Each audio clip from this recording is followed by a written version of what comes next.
हब्बा कदल bridge अपने नए अवतार में पर्यटकों और स्थानीय लोगों का स्वागत करने के लिए तैयार है।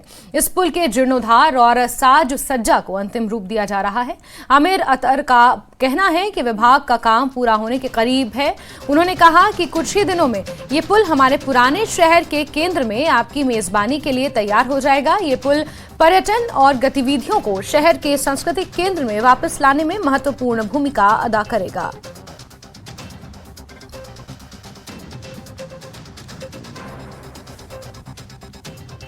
तो आप देख रहे हैं ये हब्बा कदल पुल है जिसके जीर्णोद्धार का काम लगभग पूरा हो चुका है।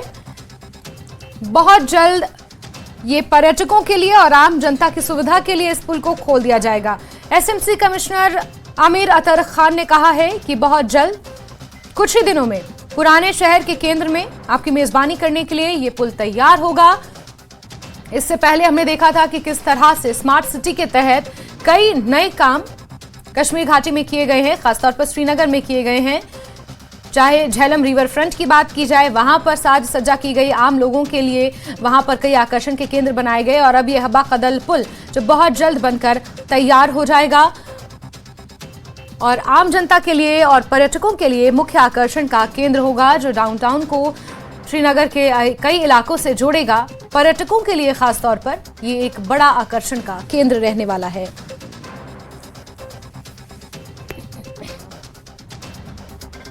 सरोज का रुख करेंगे, इसी खबर पर ज्यादा जानकारियों के साथ जुड़ गए हैं। सरोज, स्मार्ट सिटी के तहत कई अहम कदम उठाए जा रहे हैं आम जनता को लुभाने के लिए और खासतौर पर पर्यटकों के लिए। पहले डल झील के किनारे किस तरह से खूबसूरती को बढ़ाया गया वो हमने देखा, फिर झेलम रिवर फ्रंट को डेवलप किया गया हमने वो देखा, और अब ये हब्बा कदल ब्रिज जो अपने नए अवतार में बहुत जल्द पर्यटकों के लिए और आम जनता के लिए तैयार हो जाएगा। सरोज, बिल्कुल सही कह रहे हैं आप। जैसा अभी आपने कहा कि स्मार्ट सिटी प्रोजेक्ट के तहत कम से कम 3000 करोड़ की लागत पे जम्मू कश्मीर में काम चला। काम अभी चल रहा है। करीबन 140 प्रोजेक्ट्स हैं स्मार्ट सिटी के अंदर, जिसमें से 90 से ज्यादा प्रोजेक्ट्स जो हैं अभी तक रेडी हो चुके हैं। कई सारे प्रोजेक्ट्स थे इसमें। आप जैसे आपने कहा कि डल जो है, डल का नॉर्दर्न फ्रंट जो है, रिवर फ्रंट जो है, लेक फ्रंट, उसको आपने देखा होगा 2 महीने पहले ही एलजी मनोज सिन्हा ने इनॉग्रेट किया था। उसके पहले आपने देखा कि साबरमती आश्रम जो, माफ कीजिएगा, साबरमती जो रिवर बना हुआ है, रिवर फ्रंट की तर्ज पे ही यहाँ पे भी झेलम रिवर फ्रंट बनाया गया। और उसके बाद स्पेशल फोकस जो अब रहेगा सिटी को छोड़ के, जो आप कह सकते हैं सिविल लाइंस को छोड़ के, अब डाउनटाउन पे फोकस है। डाउनटाउन की एक विरासत रही है, एक हिस्ट्री रही है यहाँ पे। स्पेशली जब हम हब्बा कदल की बात करें, इस वक्त हम वहीं पे खड़े हैं, अपने वीजे से कहेंगे, थोड़ा दृश्य भी आपको दिखाएंगे। हब्बा कदल की जब हम बात करते हैं, देखिए जस्मिन, अपने नाजरीन को यह कहना चाहेंगे कि कुल मिला के अगर हम श्रीनगर की बात करें तो 7 मेन ब्रिजेस हुआ करते थे यहाँ पे। अमीरा कदल, हब्बा कदल, सीमेंट कदल और आली कदल, कई सारे ऐसे कदल थे, जिसमें से हब्बा कदल हिस्टोरिकली काफी ज्यादा माना जाता था, क्योंकि मोस्टली आप इस वक्त भी यहाँ पे देख पाएंगे कि झेलम के किनारे पे जो है हैबिटेंट्स है, मोस्टली उस वक्त झेलम के किनारे पे होते थे, जो इस वक्त आपको दिख भी रहा होगा दृश्यों के थ्रू। तो इस वक्त अब जो फोकस रहा है मेन इस वक्त एडमिनिस्ट्रेशन का, स्पेशली स्मार्ट सिटी का, है वो ये है कि जो डाउनटाउन के एरियाज है, अब इन पे डेवलपमेंट का काम शुरू हो। हाल ही में जो महाराजगंज है, जो 150 साल पुराना यहाँ व्यापार मंडल मार्केट है, उस पर भी अभी रेनोवेशन चल रही है। और इस वक्त जो आप ये देख पा रहे हैं हब्बा कदल, ये ऑलमोस्ट 90% रेडी है। आपने देखोगा बिल्कुल जो जीरो ब्रिज है राजबाग में, उसकी नवियत पे ये ब्रिज बना है और यहाँ पे ऑलमोस्ट काम सारा हो चुका है।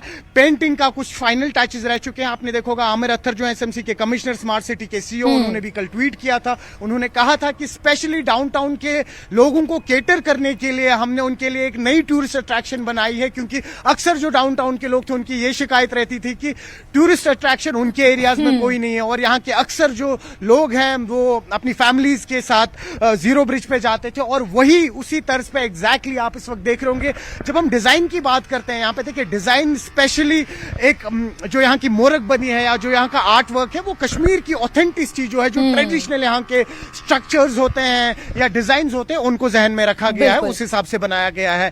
हम यहाँ पे कोशिश करेंगे आपकी बात कराने की, जो यहाँ पे मेन कारपेंटर रहे हैं, डिजाइनर रहे हैं, उनसे, और देखते हैं उनका क्या कहना है। उससे पहले आपको बता दूं कि जो ये डिजाइन आप देख रहे हैं, जब हमारी उनसे बात भी हुई थी, उन्होंने ये कहा था कि बिल्कुल यहीं पे पास में एक मकान है जो करीबन 110 साल पुराना है, और उसकी तर्ज पे जो डिजाइन हमने चूज किया है वो हमने बनाया है उस पे। तो हम मजीद बात करेंगे जो हमारे यहाँ पर जो इनके मेन कारपेंटर थे, जो इन्होंने डिजाइन किया था।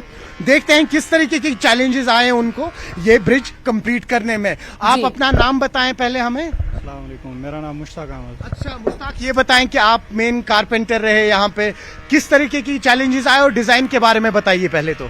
डिजाइन तो पुराना ही है, जो भी है 100 साल का ही है। हमारे पास जो है पुराना ही है। चैलेंज ये है कि इसमें काफी टाइम लगा, हमें मेहनत काफी ज्यादा पड़ा इसमें। अच्छा ये बताइए, लकड़ी जो यूज हुई है वो कौन सी यूज हुई है? अक्सर हमने देखा है कि देवदार लकड़ी यूज की जाती है ताकि उसकी जो लाइफ है वो बहुत ज्यादा रहे। इसमें देवदारी लकड़े से हाँ, नीचे भी ग्राउंड में भी देवदार ही लगा है, जो भी लगा है पुराना है देवदार ही है। और फ्लोर पे भी आपने देवदारी? देवदार है, पूरे में देवदार है, जो गजीबो है, कियास है, नीचे ग्राउंड का हो, देवदार है इसमें। अच्छा ये बताएं, अब कि ऑलमोस्ट 90% ये रेडी हो गया, इससे पहले भी हमारी बात हुई थी, अब फाइनल टचेज हैं, तो क्या क्या काम पेंडिंग है अब? इसमें खाली हमारा इसमें ये दिले वगैरह पर हमारे पीछे रह गए, बस ये 10-15 दिन में हो जाएगा हमारा, हो जाएगा इंशाल्लाह। चलिए शुक्रिया हमसे बात करने के लिए। तो देख रहे हैं आप, लगभग ऑलमोस्ट एक हफ्ते 10 दिन बाद ये जगह जो है बिल्कुल यहाँ पे ओपन हो जाएगी और कहीं ना कहीं जो यहाँ के डाउनटाउन के लोग हैं वो काफी ज्यादा खुश है। आपको बिल्कुल बता दूं, सरोज, इसके बगल में बिल्कुल हम तस्वीरों में साफ देख सकते हैं कि किस तरह से पुरानी नक्काशी इस पुल पर की गई है। और सरोज, जो एक चीज समझ में आती है, चाहे जब नदियों के रिवर फ्रंट्स को संवारने की बात की जाए, चाहे डल का नॉर्थ पोर्टल हो या फिर झेलम रिवर फ्रंट को संवारने की बात की जाए, एक यूनिफॉर्मिटी नजर आ रही है। यही यूनिफॉर्मिटी कहीं ना कहीं जीरो ब्रिज में भी नजर आई और जिस तरह से इस हबा कदल ब्रिज को संवारा जा रहा है, साज सज्जा इसकी की जा रही है, उसमें भी एक यूनिफॉर्मिटी नजर आ रही है। बिल्कुल सही कह रहे हैं आप। देखिए, अगर हम डिजाइन की बात करें तो जाहिर सी बात है यूनिफॉर्मिटी इसलिए नजर आ रही है क्योंकि एक ट्रेडिशनल जो यहाँ पे आर्किटेक्चर होता था, डिजाइन होते थे, उसी तर्ज को अडॉप्ट किया है यहाँ पे इस वक्त श्रीनगर म्युनिसिपल कॉर्पोरेशन ने, ताकि जो वो ऑथेंटिसिटी है यहाँ की, जो वो एक हिस्टोरिकल टच जो दिया जाता है वो अलाइव रहे। और उसके मजीद आपको बताऊं कि ये तो डिजाइन की बात हुई, जैसा अभी आपने कहा झेलम रिवर फ्रंट हुआ या डल जो नॉर्दर्न लेक हुआ या इस वक्त झेलम जो है, यहाँ पे और भी कई सारे ब्रिजेस है जिन पे अभी रेनोवेशन का काम चलेगा। उसके साथ साथ आप देखेंगे एक बहुत मेजर इशू रहता था कि जो पेरिफेरीज हैं इस वक्त झेलम की वो काफी ज्यादा डर्टी रहती थी, उन पे भी इस वक्त कलेक्टिवली काम चल रहा है। जो फ्लड इरिगेशन की टीम है वो लोग काम कर रहे हैं इस पे, और इसके मजीद जो स्मार्ट सिटी है जो इनका भी इस पे काम चल रहा है कि जो साथ साथ में पेरिफेरीज है डल की या झेलम की वो कहीं ना कहीं पल्यूट ना हो। और उसके लिए इस वक्त एसएमसी ने क्या किया है कि जितने भी लोग इस पेरिफेरी में यहाँ पे रहते हैं झेलम में, उनके लिए स्पेशली डस्टबिन प्रोवाइड किए गए हैं ताकि जो यहाँ की खूबसूरती है वो मेंटेन हो पाए और जो यहाँ पे गार्बेज है, सॉलिड वेस्ट आता है या लिक्विड वेस्ट आता है, उससे कहीं ना कहीं झेलम पे भी कोई प्रभाव ना पड़े। तो न सिर्फ डिजाइन का ख्याल रखा गया है, कहीं ना कहीं ये भी ख्याल रखा गया है कि एनवायरनमेंट जो है उसको कैसे सेव रखा जाए, प्रिजर्व रखा जाए।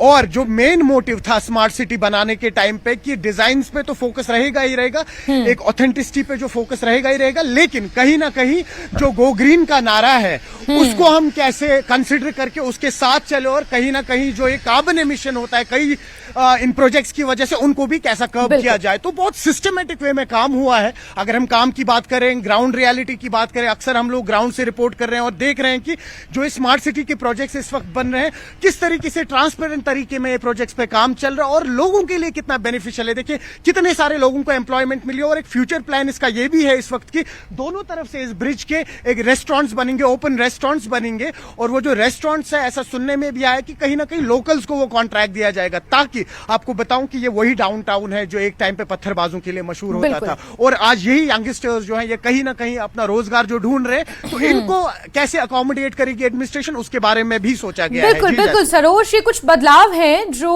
प्रत्यक्ष रूप से देखने को भी मिल रहे हैं, चाहे वो खूबसूरती की बात की जाए या फिर अन्य किसी और प्रासंगिक रूप में बात की जाए। सरोज, बहुत शुक्रिया हमारे से जुड़ने के लिए, तमाम जानकारियों के लिए।